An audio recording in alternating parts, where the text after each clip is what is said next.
Hey everyone, if you're new to my channel, welcome. Just a heads up, we love toys here, and I'm talking about real toys. The ones that defined our childhoods. And if you're in your late to mid 20s, or maybe even late 20s, oh god, I can already feel the quarter life crisis creeping in. It's hitting hard today. But anyway, let's not go there right now. So, if you're in that age range and you ever found yourself reminiscing about those days, well, today's video is for you. We're diving into the toys of the 2000s and 2010s. Those gems that were practically the spine of our childhood. I mean, these toys were everywhere. Whether it was after school, on weekends, or during those lazy summer days, these were the things that kept us entertained. They shaped our memories, and honestly, they defined our childhood in a way that nothing else could. Now, if you're like me, and you're starting to get into a slight panic when you realize how fast time is flying, you probably have those moments where, when you see your favorite old toys, whether at Savers, Goodwill, or some other thrift store, you just feel for them, you know? It's like seeing them on those shelves is like watching an old friend slowly fade away. I mean, these toys once brought us so much joy, now they're just sitting there, hoping to be saved, or else they're headed for the landfill. It's almost like the toys had a little life story of your own, and you can't help but feel bad. Do you know what I mean? Or am I just too sentimental?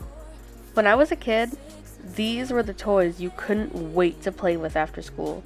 Right in between watching TV or playing games on the family computer back when the internet was confined to one room of the house instead of following you around everywhere. You could leave the room and escape into your toy world without it being there and all the drama that comes with it. These were also the toys you'd beg your parents for when you had a few bucks from your birthday, or when you'd get them from the Scholastic Book Fair, when, let's be real, that was the highlight of the school year, and I never wanted to get books. And don't even get me started on Toys R Us. That place was like, that was where it was at. And every trip there just felt like a little bit of a treasure hunt, even if my mom usually said no. You spend hours looking at everything, debating which toy deserved a place in your life. But honestly, all of them did. It's really dependent on which toys you could afford. Good times. So, today we're going to be taking a little walk down memory lane and rank some of these toys from the 2000s and 2010s. Based on how much I love them, of course.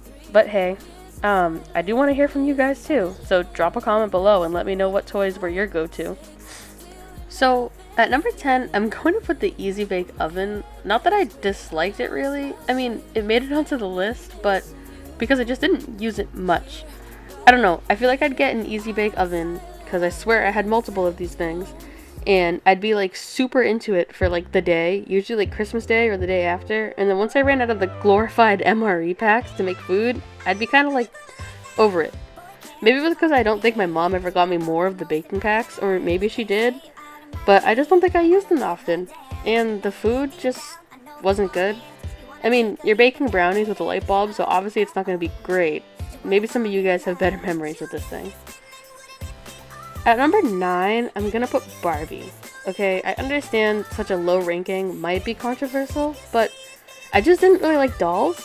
Like, there are some of them I liked, which we will get into a little later, and Barbies just weren't one of them.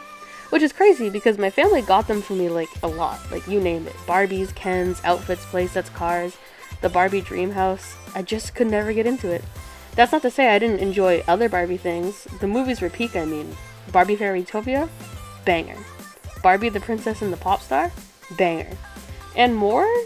I think there was one about mermaids and goo, but I don't remember what it was called. So yeah, I don't know. Barbie is pretty low on the list, but I had lots of Barbies, so I figured I'd add it anyway. Okay, at number 8, we got La La Loopsies. These were so cute, and looking back on pictures now, I wish I liked them more when I was a kid. I liked the mini ones way more than the big ones for sure, but I had at least 5 of the big ones, I want to say. The idea was so cute and unique, and again, I didn't really care for dolls, but that wasn't what did it for me, I think. La La Loopsies were released July 19, 2010, and a movie with dolls for Button Eyes was released months prior in 2009. I just think I was still scared from watching Coraline. I do remember having friends who were scared of them too for that same reason. Anyway, looking back, they were cute as hell. Number 7, we have Squinkies. I very faintly remember getting these for Christmas one year, and I am almost positive I had some sort of gumball machine thing that they fell out of or something like that. I don't even remember what it's called. Hold on. This is gonna bother me now, so I have to look it up. Okay, let's see. Yep, I knew it. What I did not know was that there was more of one. Dang. Anyways, these were so cute and fun. I feel like I used them alongside other tools, which were cool. But I will say the texture, though, these got dirty so fast, I feel like. And I had a cat as a kid, and these were always covered in fur and fuzz and dirt. So I don't remember being that crazy about them for very long. Anyway, that's, like, all I have to say about these things. Moving on. Number 6, Polly Pocket. Now, I just want to start off with this. I was not one of the Polly Pocket Pica girlies. Say that 3 times fast. In general, I'm not the biggest fan of chewing on things anyway, so I guess I've just always kind of been that way. I do know that, like, recently there was some hype built again because there was, like, a Polly Pocket Airbnb. I didn't have any of these of my own, or maybe I did because I don't really remember. My childhood is getting further and further away, oh my lord. But my cousin did have a lot of these, and we always played with them together at her house and at our great-grandmother's house, so they score a little higher than others for me for the nostalgia factor. I don't know if this counts or is close enough, but I did have a lot of the puppy in my pocket / kitty in my pocket toys. Are those the same company?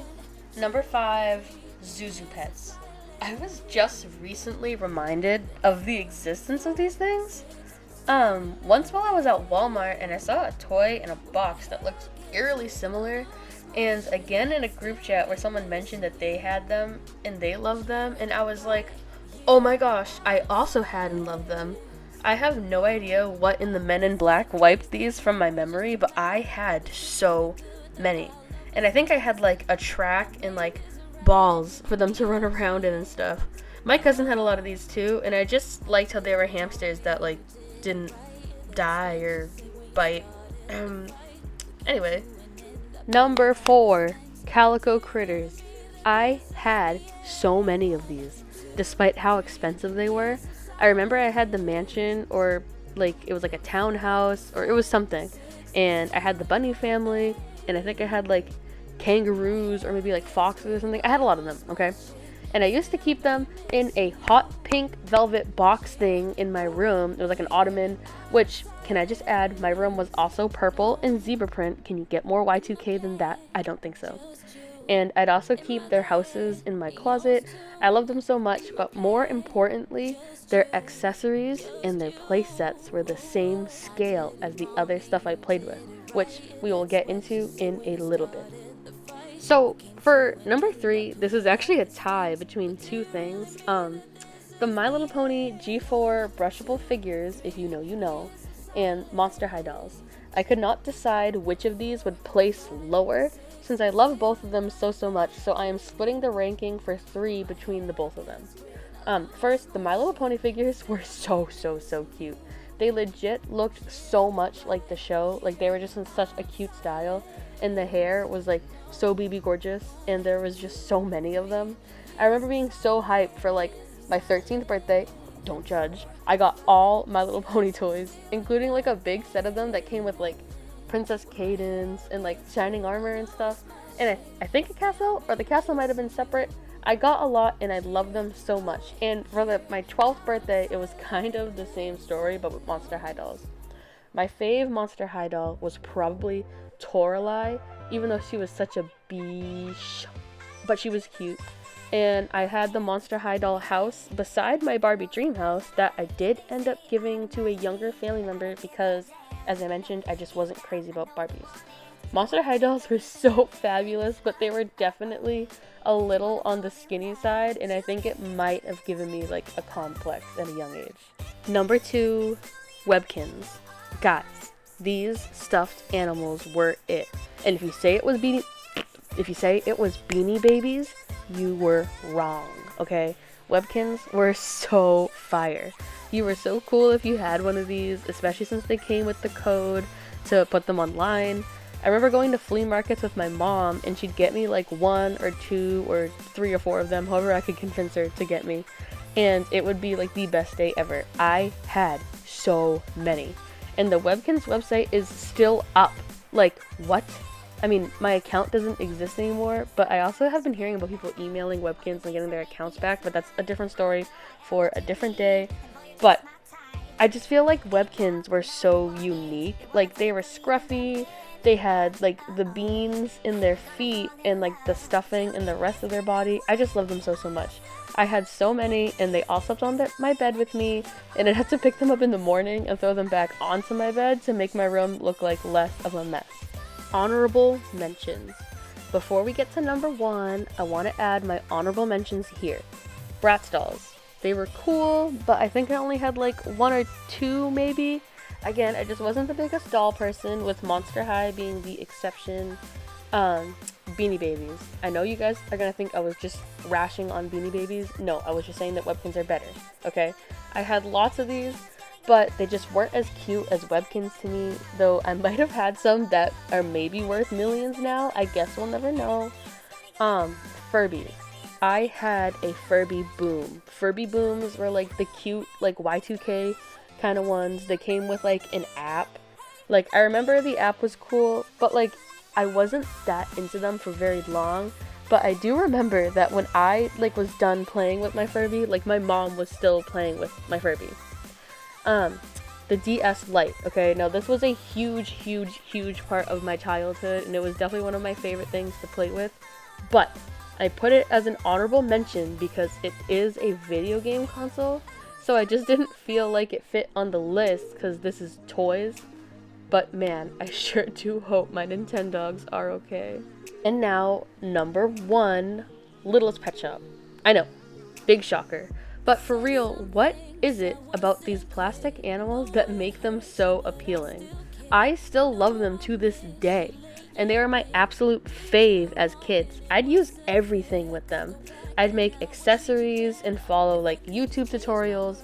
I'd use my Calico Critters furniture and houses for them, and don't even get me started on LPS too. There was just so much joy and like good memories with these things that they brought me, and the LPS teensies, I could clip it to my bag and bring them to school with me. Like, come on, so fire. Well, that is my ranking of everything. What do you guys think? If you agree or disagree, or if there was something that you played with that you didn't see it on the list, like, please let me know in the comments below. And of course, if you like content like this, don't forget to like and subscribe. Anyways, Cyan out. Stay cute, y'all. I hope this is a phase that you were just imagining.